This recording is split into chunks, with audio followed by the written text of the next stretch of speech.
Wa nay luha didto, wa nay pain, wa nay sakit, wa nay sorrow, di na ka mag-uol dito sa langit.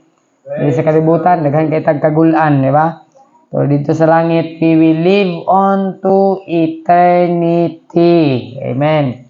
Muna siya ang paglaom nato nga mga Kristohanon, that we will live on with the Lord Jesus Christ.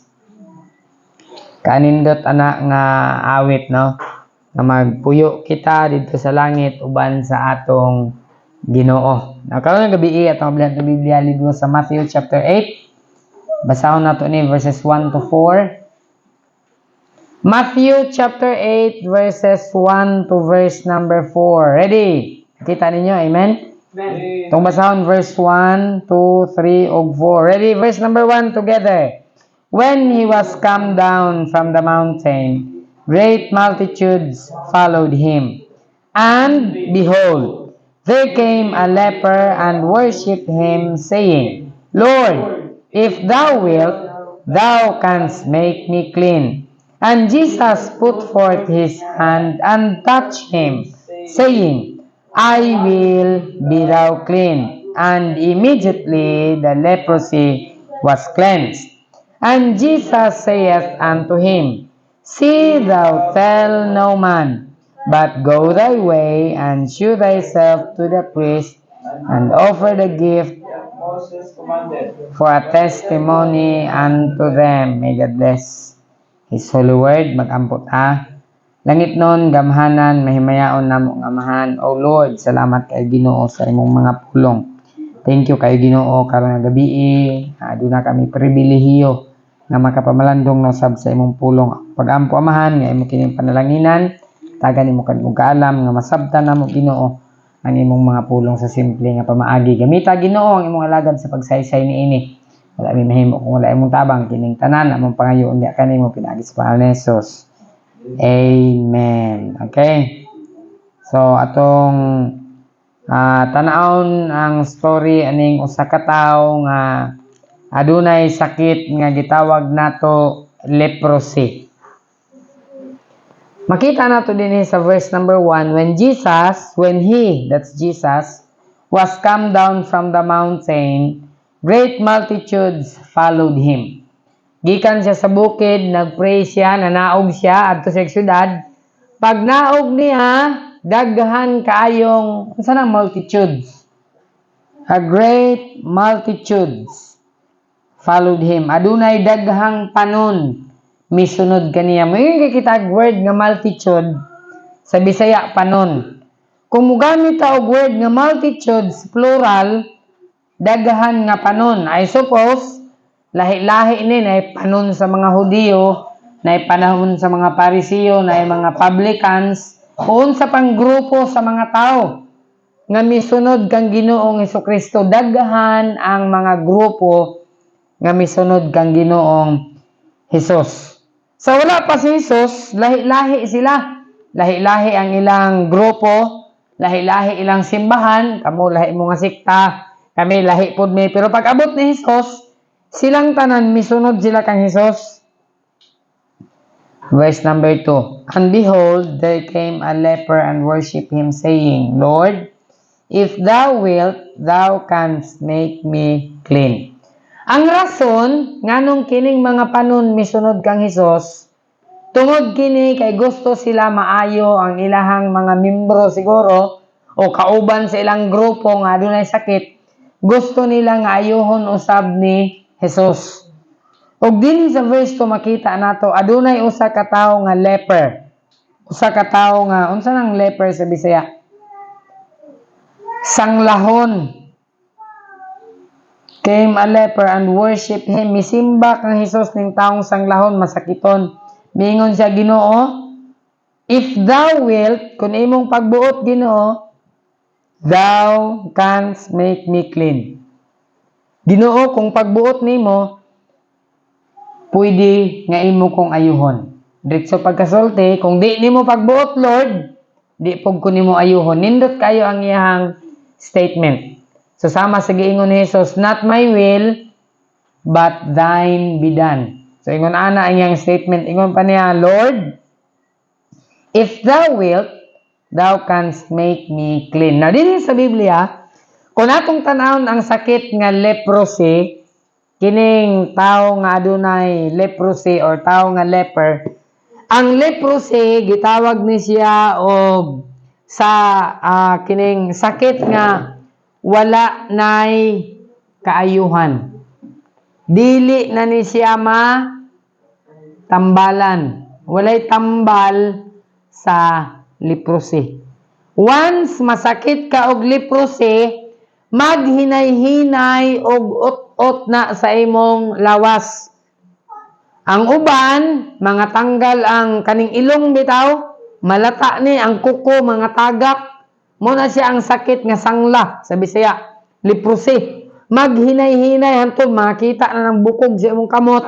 Dili ka ditso matay aning sakit sa leprosy. Sumao ni ang iyang sakit. Unya kini nga sakit sumala sa akong giingon walay tambal. Wa na ni kaayuhan. Muna nga sa Biblia, ang mga leprosy or leper nga mga tao, ilain sila. Naa sila ay dapit nga para nila. I-isolate ni sila. Unya, kung naay mo doon sa ila, moingon din sila, unclean. Magtabon ni sila sa ilang dagway. Kay once mapiskan ka sa iyang laway, mahimo pug ka nga leper. So magtabo na sila panapton, moingon sila unclean, nahawa kay ugaw ko. Niabot na na sa tuwa, COVID-19. Sulob og mask. Oh. Wala na tambal pero kuyaw ning leprosy. So moingon sila unclean, palayo mo sa ako kay hugaw ko. Pero usually ibutang gyud ni sila sa isolation. I-isolate gyud ni sila. Di ni sila pwede isagol sa mga common people. Kay makatakod, contagious ang leprosy. Unya, once matakdan ka sa leprosy, di nagyod ka matambalan. Okay, gusto na ako masabdan ninyo ning sakita. Ha? Wala na'y makatambal aning tawhana. Mamatay na ni siya nga hinay-hinay. Okay ra nang mamatay ka, basta mamatay ka nga bigla kalit murag di ka magantos. Pero kaning leprosy, mga tanggal ang dalunggan, mga kaning kilay ang uban, mga hulog ang mata. Ingon ana ang kondisyon sa tao nga adunay leprosy. Sumala sa akong giingon, ang kuko, mga hulog, tungod kay kaunon siya sa kagaw, hantod bukog na lang, pero buhi gyapon. Kung nakakita mo sa salida bitaw, si title atong salida katong to si Jesus ang gilansang sa cross, nakakita ko ana nga gi-feature dito tong leprosy katong si Mary og igsuon niya, iyang anak, tong igsuon ni Jesus nga gikulong sila, nya nagka-leprosy sila. So mao to. Nya ingon dayon si dili dito si Jesus. Kato da itong tao nga nagbangkaw sa hari kay iyang patyon. Unya nadakpan siya. Awa siya nadakpan ning sibat siya ang iyang family. May gisilutan, gikulong sila hantod nagka-leprosy. Nya ingon dayon tong tao nga may pay imo na lang ning gipatay ang akong mama ug ang akong igsuon. Kay gipakita man siya na dinhi akong gisave, wa na akong gipatay kay siya man to in charge ng sundalo. Wa na ako gipatay ang imong igsuon ug ang imong inahan.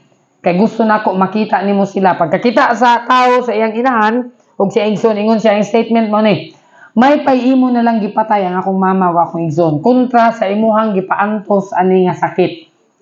So mo na gusto na ako mahulagway ninyo ning leprosy. Dili ni basta-basta nga sakit og kini nga sakit incurable disease. Di na ni siya maayo. Pero kining tawhana, sa verse number 2, the Bible says, and behold, there came a leper and worship him. Kining sanglahon bidol kay Jesus, misimba kay Jesus, saying, Lord, if thou wilt, thou canst make me clean. Ang iyaha bitawong statement, dili siya demanding. Kung dili, nagpakiluoy siya, usahay manggod kita, isip Kristohanon, mangayo ta sa Ginoo demanding ta. So dapat kung natay ihangyo sa Ginoo, dapat dili ta demanding. Amen. Dili ta magbuot, kun dili muduol ta mahangyo ta sa Ginoo. Ingon pa na Ginoo, kung imong pagbuot, pwede imo kong ayuhon. Pero kung di nimo pagbuot, dili ko nimo ayuhon. Sa verse number 3, and Jesus put forth his hand and touched him. Remember, dili ka pwede makadikit sa tao nga naay leprosy kay matakdan ka sa iyang sakit. Pag once makadikit ang imong panit sa iyang panit, ang tao nga leprosy or leper, ikaw nga nakadikit, mahimo pud ka nga leper. So dili ni basta-basta nga sakit. Now, pero ingon sa verse number 3, Jesus put forth his hand and touched him. Amen? Gibutang ni Jesus ang iyang kamot o giunsa niya ang tao nga sanglahon? Touch him. Iyahang gunitan. Saying, I will be thou clean. Ako ning pagbuot, maayo ka. Ako ning buhaton, maayo ka. And immediately, his leprosy was cleansed. O diha, walay paglangay. Kung sa doktor ba to, ingnon ka nga, kani nga tambal, i-maintain nimo ni sulod sa isa ka tuig para maayo ka sa imuhang leprosy. Pero kang Jesus, pagtambal ni Jesus, iyang gigunitan, diha dayon, his leprosy was cleansed. Ang iyang sangla na ayo, na limpyo siya sa iyang sakit nga sangla. Mao kana ang gahom sa atong Ginoo. Now, sa atong kinabuhi, wala man tay sangla. Amen? Og pasalamat lang nga wa tay sangla kay kung sanglahon ka, mamatay gyud ka ng sakita. Apan timan-in ninyo nga kaning sangla or leprosy hulagway ni sa atong sala. Kini atong sala incurable. Unsa kay nang incurable? Walay tambal. Kini atong sala mabuhat gyud din nato. Makabuhat ko og sala, makabuhat kag sala, kitang tanan walay exempted, makahimo ta og sala. Nya kini atong sala magpadayon gyud ni hangtod sa atong kamatayon. Mura ni siya og leprosy.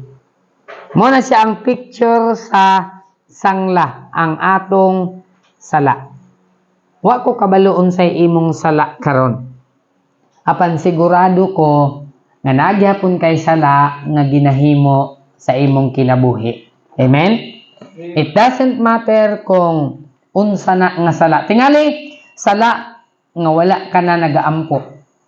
Kung wa ka nagaampo, sala na. Kaingon sa Biblia, pray without ceasing. Kung wa ka nagabasa sa imong Bible, sala na. Kaingon sa pulong sa Dios, Joshua 1:8, this book of the law shalt not depart out of thy mouth. Muna nga hatagan gid ninyo og bili ang Biblia. Kabalo ba mo nga dunay mga tawo nga way Biblia? O kabalo ba mo nga nay mga tawo nga musugot ra sila mamatay basta makabasa lang sila sa ilahang Biblia? Kabalo ba mo nga dito sa Middle East dili pwede magbasa og Biblia? Mutago sila, musulod sila silang kwarto para makabasa lang sila sa ilang Biblia. Pasalamat ganit tayo din sa Pilipinas, natay freedom. Pwede ta makabasa sa Biblia anytime, bisan unsa nga oras. Amen? Pero sa Middle East, makit-an ka nga magdala kay Biblia, putol ulo. Mo na nga di na nato hulaton nga moabot na dinhi. Kay moabot gid na dinhi nga ang Biblia bawal na basahon. Mo na Kristohanon, kung naa kay sakit nga tapulan ka magbasa sa imong Biblia, matambalan pa na. Amen? Kinsa may makatambal ana? Si Jesus. Duol ka kang Ginoong Kristo, makampo ka Ginoo. Mo ni akong sala, mo ni akong sakit, kay tapulan ko magbasa sa Biblia. Pero magsira kog dula og computer, sira kog dula sa akong cellphone. Bisag alauna na sa kadlawon, kini akong mata gasiga gihapon, pero sa simbahan dali ra kayo ko makapiyong. Makatulog dayon ko ngano man na. Pero sa imong cellphone hasta alas 4 sa kadlawon gasiga pa ang mata. Pero sa simbahan isa ka oras magduka na. Sala na. Leprosy na. Makatakod ra ba na? Kana bitaw nay usa matulog sa simbahan? Makatakod na. Pagkasunod semana, duha na ang matulog. Sunod, tulo na. Basin sunod, ani, magwali ko dinhi. Wala ko'y wala, kinatulog na tanan. Ayaw na ninyo itolerate ang inyong pagkatapulan basta pulong sa Ginoo. Amen? Napoy uban, ang sakit kay, kung magwali, mag-istorya. Unya na tayo mo mag-istorya, kung magwali. Di ba? Sakit man na. Kinahanglan matambala na. Ang makatambal ana, pulong sa Ginoo. Amen? Muna nga, dinhi sa simbahan, dapat magdala gyud og Bible. Magbasa gyud og Bible. Gadala gani kog Bible. May mag-memorize ninyo na inyong Bible, kay di mo magdalag Bible. Ang cellphone, di mabilin. Pero ang Bible, dumiging simana dito, nabilin, naulanan. Kinsa katong Bible? Ampingin ninyo ang pulong sa Dios. Ang cellphone gani ninyo, kung maulanan, pertigid ninyong guula. Pero ang Bible maulanan, okay ra, ayaw. Suko ang Ginoo ana. Ayaw ninyo ipakawalay bili ang pulong sa Dios. Sakit na. Dapat matambala na nga sakit. Leprosy na. Makatakod na nga sakit. Dapat ang pulong sa Dios hatagan gyud nato og dako nga value. Amen?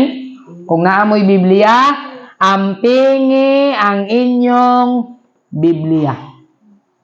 Kung kabalo lang mo gyud sa ning Biblia pag-abot sa ato, daghan kaayong mga Kristohanon gipamatay aron makaangkon lang taog Biblia. Naay mga Kristohanon gisunog, buhi, gihikot dito sa kahoy, gisunog aron makaangkon lang taaning pulong sa Dios. Gitortured sila. Kay kung wa pa sila nagantos, wala taani ba? Pila ka Kristohanon gipangpatay. Ang uban, gipaguyod sa kabayo. Ang uban, gipanitan. Ang uban, gitaga ang dila. Ang uban, gilunod sa kawa nga nagbukal. Martyr for Christ. Perting luuyan nila. Kabalo mo sa hinungdan, tungod aning Biblia. Unya, kamo karon nga naamoy Biblia, dili ninyo ampingan ang pulong sa Dios. Sakit na, leprosy na, makatakod na. Muna nga hatagan gyud ninyo og value ang pulong sa Ginoo. Og ang tambal ana, kung naamang ka ana nga sakit, leprosy, naamang ka ana nga sala, si Ginoong Hesus ra gyud. Amen? Ako kabaloon sa inyong sala nga ginabuhat. Pride, nya kining tao, kita manggitanan, manggit tay pride, di manggit na ikalimod. Amen? Hasta ni inyong pastor nga nagwali, naay pride. Kontra rabagyod sa Ginoo ang pride. Suko gyud ang Ginoo aning tao nga garbuso. Kaning atong kinaiya dali ta mangluod, atong kinaiya dali ta mahiubos, atong kinaiya bisag nagkinahanglan tagtabang kaya ra nako ni pride man na. Kung nagkinahanglan ka og tabang, sangpita pod imong tapad, tabangi ko bi kinaglisod ko. Kay kung dili ka magngayo og tabang bisan nagkinahanglan kag tabang, pride na. Sakit na sa leprosy. Kinahanglan tambala na. Kay bisan unsa nga sakit na ka, pwede na mutakod sa imong anak, mutakod sa kauban nimo sa balay. Kung kinsay imong kauban sa balay, kung unsay kinaiya sa amahan og inahan, mao pud na ang kinaiya sa mga anak. Makatakod na. Kung unsay imong hobby, imong naandan, mao pud na ang maandan sa tawo nga nagtan-aw nimo. Mga Kristohanon, tuig 2023, hapit na ni matapos.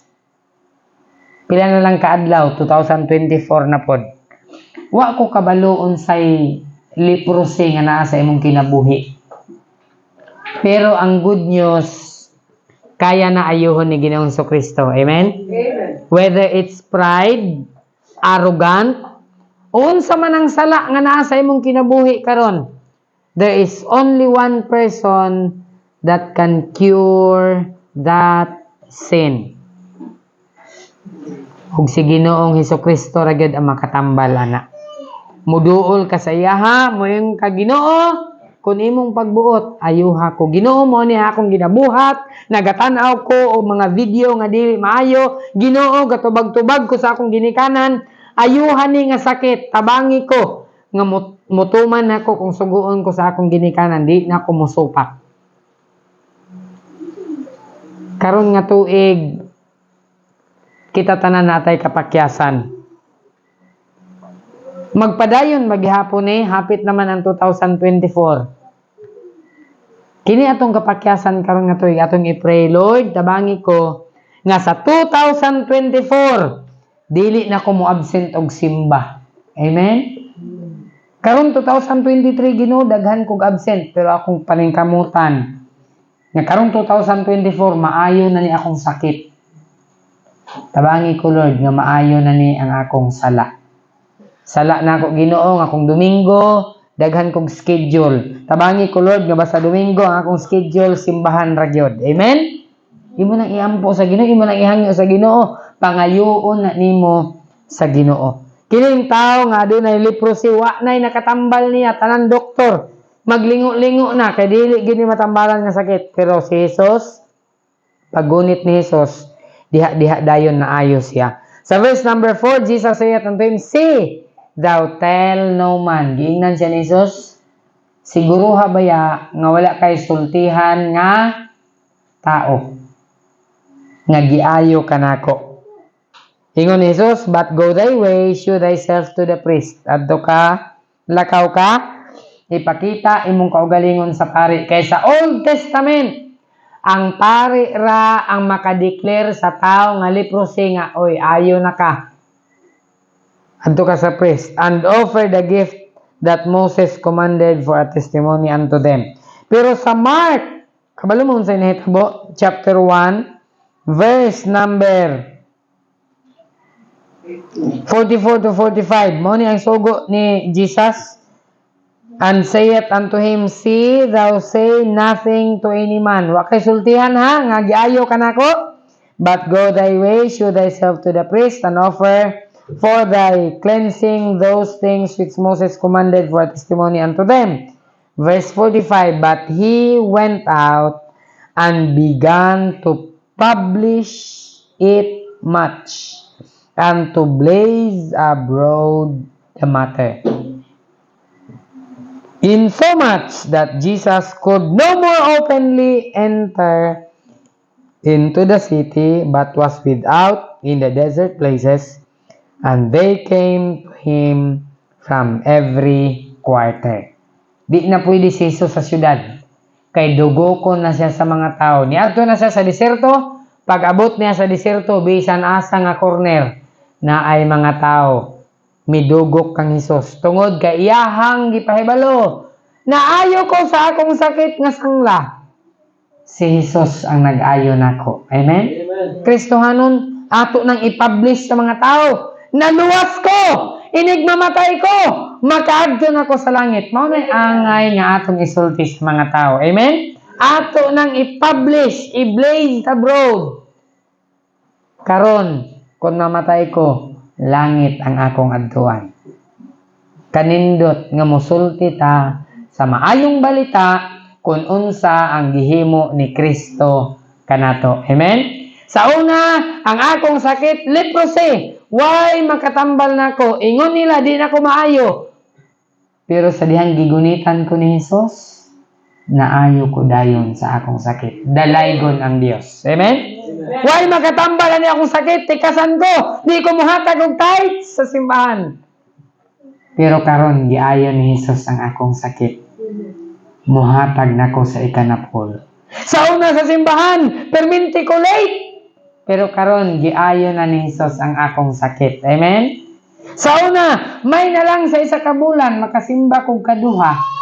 Pero karon, perfect na ang akong attendance sa simbahan. Giayo ni Jesus ang akong sakit. Amen? Mga Kristohanon, unsa man ang imong sakit, kaya na ayuhon ni Ginoo sa Kristo. Duol ka sa iya, Ginoo, mao ni ang akong weakness sa simbahan, tabian ko, gaspread ko og bad news. Tabangi ko, Ginoo, nga maayo ko ani akong sakit. Ginoo, garbuso ko, ayuhan ni akong pagkagarbuso. Ginoo, ang akong sakit, kanang kugihan ko manglibak, ayuhan ni akong pagkalibakira. Tabian ko, ayuhan ni akong pagkatabian. Luuran ko, Ginoo, ayuhan ni akong pagkaluuran. Ginoo, palautang ko, ayuha akong pagkapalautang. Amen? Let's all stand, tindog tatanan. Wa ko nasayod unsay imong sakit, balatian nimo isip Kristohanon. Apan nagsaad si Ginoo Jesucristo nga bisan unsa pa na klase nga sakit kaya niya ayohon. Amen? Mag-awit ta og usa ka awit. Page number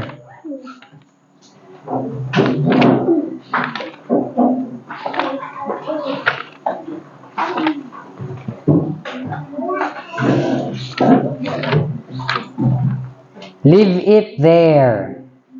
353. 353. Leave it there. 353. 353 verse number 1. Ready, sing. If the world from you withhold of its silver and its gold, and you have to get along with meager fare, just remember in His word how He feeds the little bird.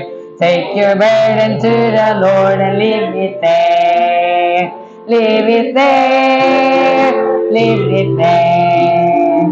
Take your burden to the Lord and leave it there. If you trust and never doubt, He will surely bring you out.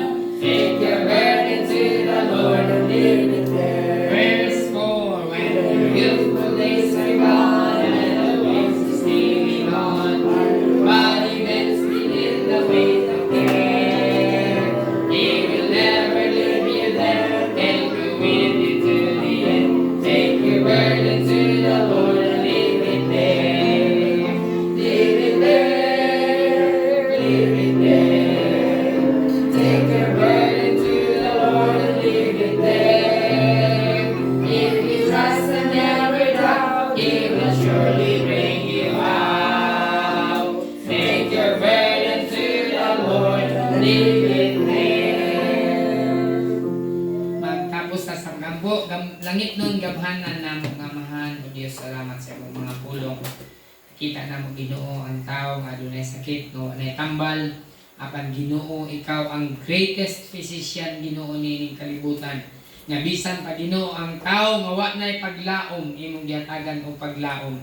Ang tao, Ginoo, nga wa nay kaayuhan, imo siyang giayo. O Dios, sa among kinabuhi adunay mga sala, kasaypanan, problema, Ginoo, nga di namo matambalan sa among kaugalingon. Apan thank you, Lord, nga nagsaad ka nga ikaw, Ginoo, ang makahimo kag-ayo, Ginoo, sa among kinabuhi, sa among mga sakit, Ginoo, sa sala nga padayon balik-balik among ginahimo. Lord, please tambali ni Ginoo niini nga sakit akong pag-ampo, Ginoo, nga sa bag-o nga tuig, o Dios, bag-o usab ang among kinabuhi. Nga Ginoo, ang among kapakyasan ani nga tuig, o Lord, among kining talikdan. Matubang kami, Ginoo, nining bag-o nga tuig nga imong gihatag kanamo nga puno sa paglaom. Puno, Ginoo, sa kalipay, tungod kay nasayod kami. Ikaw ang gamhanan nga Dios. Ikaw, Ginoo, ang bantugan nga mananambal, nga bisan unsa nga matang sa sakit o problema sa among kinabuhi, kaya nimo kami pag-ayuhon. Salamat sa imong pulong. Salamat, Ginoo, sa matagusan nga niya karong gabi. Ako pag-ampo, Ginoo, ang imong pulong magpabilin sa matagusan namo ang kasing-kasing. Bisang pag-Ginoo sa pag-uli karong gabi, ikaw, Ginoo, maghahatag safe, Ginoo, nga protection sa matagusan sa pag-uli. Keep us safe, Lord. Salamatan ng tanan sa Panginoon Jesus. Amen. Good evening.